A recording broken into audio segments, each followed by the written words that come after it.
কবিতাটোৰ শিৰোনাম মমতাৰ চিঠি। কবি হেম বৰুৱা।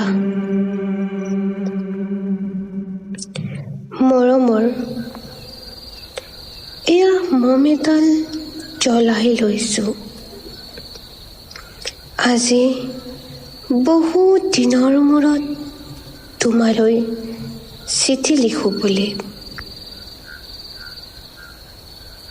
বাহিৰৰ উৰুঙা বতাহজাক আহি মমডাল কোবাইছে।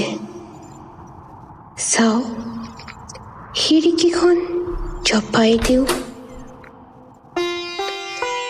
7 বছৰ আগৰ কথাবোৰ তোমাৰ মনত আছেনে? আমি যে নতুন জীৱনটোৰ পাতনি মেলিছিলোঁ। মোৰ গাত সেই অচিনাকিৰ নিচা বাৰুকৈ লাগিছিল।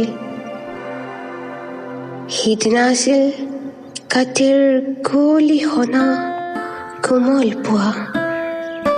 পদূলিত তল সৰা শেৱালিবোৰ উপচি আছিল।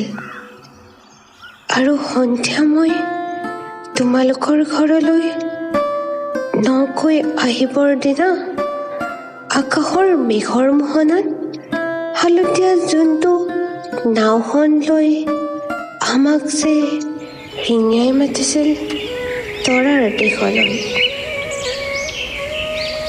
মই লোৱা কঁকালৰ ৰঙা ৰিহাখনলৈ তুমি বাৰু তেনেকৈ কিয় একেথৰে চাইছিলা? মোৰ কেনে লাগিছিল জানা?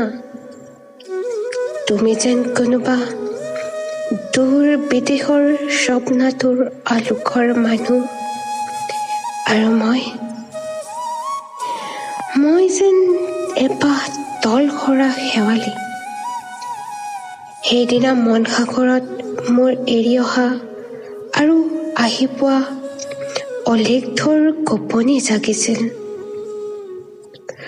তোমাৰ জানো এইবোৰ কথা মনত নাই? আমাৰ দেউতাই যে চিঠি লিখিছিলে, আই, তই নতুন ঘৰত হাঁহি মাতি থাকিবি। এইবোৰ 7 বছৰৰ আগৰ কথা। মোৰ যে সকলোবোৰ পুৰাণৰ সাধু যেন লাগে। জেঠমহীয়া দেউতাৰ বছৰীয়া হৈ গ'ল। তোমাৰ বাবুলৈকে পৰটো হৈছে। তাৰ ওপৰ পাৰিত এধানিমান ডালিম গুটি যেন টান অকণি গজিছে। সি মোক একেবাৰে এৰিকে নিদিয়ে।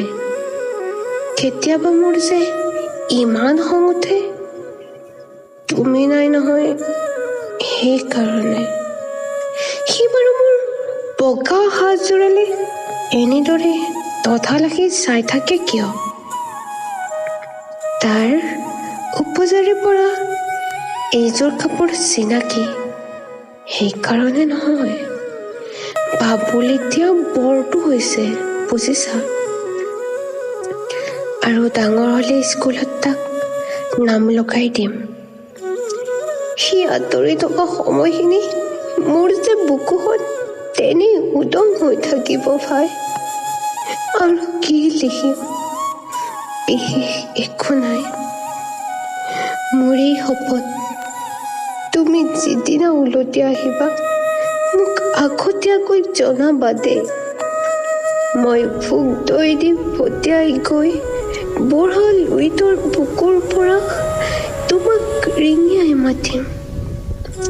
তুমি যিদিনা উলটি আহিবা মোক আগতীয়াকৈ জনাবলৈ নাপাহৰিবা দেই। মৰম ল'বা।